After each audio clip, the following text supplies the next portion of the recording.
வணக்கம் மக்களே. இன்னைக்கு நம்ம என்ன வீடியோ பார்க்க போறோம் அப்படின்னா, நாங்க வீட்டை காலி பண்ணிட்டு இருக்கோம். அந்த வீடியோ தான் பார்க்க போறோம். கரெக்டா இன்னையில இருந்து ஒரு 1.5 வருஷத்துக்கு முன்னாடி தான் நாங்க இந்த வீடை வாங்கியிருந்தோம். வாங்கினப்போ பால் காய்ச்சி இந்த மாதிரிலாம் எதுவுமே பெருசா பண்ணல. எங்களுக்குள்ள சிறுசா பண்ணிக்கிட்டோம். அதை நல்லாவே வீடியோ எடுத்தோம். ஆனா எதையுமே ஷேர் பண்ணல. ஏன்னா கண்ணு பட்டுரும் அப்படி இப்படிங்கிற காரணத்தினால ஷேர் பண்ணல. அப்படியுமே யாரு கண்ணு பட்டுச்சுன்னு தெரியல. இப்படி ஒரு நிலைமையில உட்காந்துட்டு இருக்கோம். ஏன் அப்படின்னு கேட்டா இப்போ சொந்தக்காரங்க பந்தக்காரங்க அப்படிலாம் இருக்கிறாங்க அப்படின்னா அது அந்த குடும்பம் கொஞ்சம் விரிஞ்சு பெருசா இருக்கும். அவங்க கொஞ்சம் எல்லாருக்கிட்டையும் பேசி செஞ்சு அந்த லைஃபே வேற மாதிரி இருக்கும்.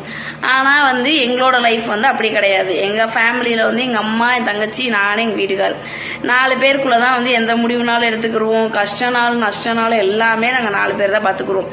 யாராச்சும் ஒருத்தருக்கு உடம்பு முடியலனாலும் மிச்சம் இருக்கிறவங்க தான் எல்லாத்தையுமே ஷேர் பண்ணி பாத்துக்குருவோம். என்னோட டெலிவரியில இருந்து எனக்கு உடம்பு முடியாம போனப்ப இருந்து எல்லாமே அந்த மாதிரிதான் போயிட்டு இருந்துச்சு.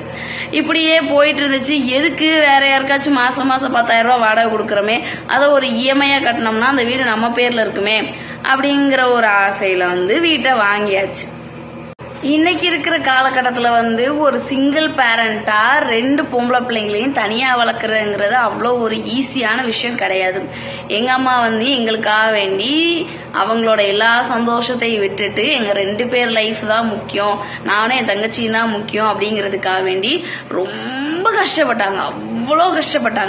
அவ்வளோ கஷ்டப்பட்டு எங்களுக்கு நல்ல எஜுகேஷனை கொடுத்து ரொம்ப சேஃபா எங்களை பார்த்துக்கிட்டு எங்களுக்கு தேவையானதெல்லாம் பண்ணி கொடுத்து அவ்வளோ சூப்பரா பார்த்துக்கிட்டாங்க. ஸோ நம்ம இன்னைக்கு ஒரு பொசிஷனுக்கு வந்துட்டோம், ஒரு வேலை பார்க்குறோம், கொஞ்சம் செட்டில் ஆயிட்டோம், அம்மாக்காக ஏதாவது பண்ணலாம் அப்படின்றது ஒரு கோர் விஷயம்.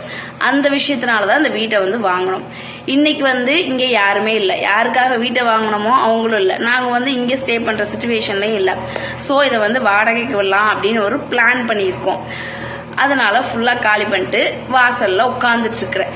இப்போ இந்த ட்ரெஸ் தான் மேட்ரு. இந்த வீட்டை வாங்கின அன்னைக்கும் இதே ட்ரெஸ் தான் போட்டிருந்தேன். இதை இன்னைக்கு காலி பண்ணிட்டு போகும்போது இதே ட்ரெஸ்ல தான் உட்காந்துருக்கேன். இப்போ நான் இதை லக்குன்னு எடுத்துக்கிறதா இல்லை என் தலையெழுத்துன்னு எடுத்துக்கிறதா இல்லை கடவுள் வாழ்க்கையில விளையாடுறாருன்னு எடுத்துக்கிறதா புரியல. ஸோ இப்போ எங்கள் வீட்டில் 2 பெட்ரூம், ஒரு ஹால், ஒரு கிச்சன், முன்னாடி கார் பார்க்கிங்கு, மேலே மாடி, இது எல்லாமே இருக்குது. ஸோ உங்கள் ஊரில் இந்த மாதிரி ஒரு வீடு இருந்துச்சுன்னா மேக்ஸிமம் ரெண்ட் எவ்வளோ வரும் அப்படின்றத கமெண்ட்ஸில் சொல்லுங்கள்.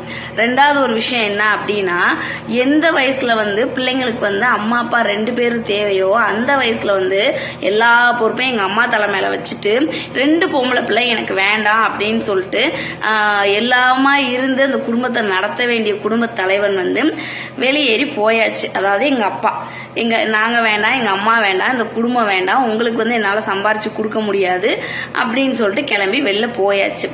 ரொம்ப டார்ச்சர் கொடுத்தாரு, மேக்சிமம் லெவலுக்கு டார்ச்சர் கொடுத்தாரு.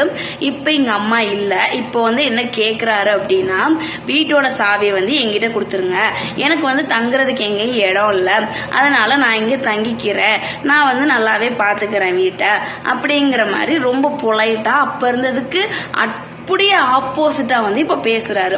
சிலர் அவரோட சைட்ல இருந்து இப்பவுமே அவர் சப்போர்ட் பண்ணிட்டு என்ன சொல்றாங்க அப்படின்னா, உங்க அம்மாவை நல்லா பாத்தீங்கல்ல, அதே மாதிரி அவர் என்னமோ பண்ணிட்டு போட்டும், இப்போ நீங்க உங்க அப்பாவை நல்லா பாத்துக்கோங்க, அப்புறம் உங்களுக்கு அந்த சாபம் வந்துடும், இந்த சாபம் வந்துடும், அதெல்லாம் உங்களுக்கு எதுக்கு இந்த வயசுல அப்படிங்கிற மாதிரி கேக்குறாங்க. நான் என்ன கேக்குறேன் அப்படின்னா, எப்போ அந்த செடிக்கு ரொம்ப கேர், தண்ணி, சூரிய வெளிச்சம், சாப்பாடு எல்லாம் தேவையோ அப்ப அந்த செடியை ஒடிச்சு விட்டுட்டு அங்க இருந்து கிளம்பி போயிட்டு அது ஏதோ இதுல முளைச்சு மேல வந்ததுக்கு அப்புறமா அதுல இருக்கிற பழத்தை புடி திங்கிறதுக்கு அலைகிறவங்களுக்கு அவங்கள தப்புன்னு சொல்றதா இல்ல அவங்களுக்கு சப்போர்ட் பண்ணிட்டு பேசுறவங்கள தப்புன்னு சொல்றதான்னு எனக்கு தெரியல. இந்த விஷயத்துல என்ன முடிவெடுக்கிறதுன்றதும் எனக்கு தெரியல. எனக்கு 100% இஷ்டம் கிடையாது சாவியெல்லாம் கொடுக்கறதுக்கு. ஏன்னா நாங்க அவர் எங்களை விட்டுட்டு போன இந்த 12 வருஷத்துல நாங்க எவ்வளவு கஷ்டப்பட்டிருப்போம், எங்க அம்மா எவ்வளவு கஷ்டப்பட்டிருப்பாங்கன்றது எனக்கு ரொம்ப நல்லாவே தெரியும். அதெல்லாம் நான் கண்ணு முன்னாடி பாத்திருக்கேன். எங்க அம்மாலாம் மேக்சிமம் வாரத்துல ஒரு 2 நாள் 3 நாள் மட்டும்தான் கரெக்டா ஒரு 11 மணிக்கு தூங்குவாங்க. மிச்ச நாள் எல்லாமே நைட்டு 1 மணி 1:30 வரைக்கும் உட்காந்து மிஷினோடையே தான் இருப்பாங்க.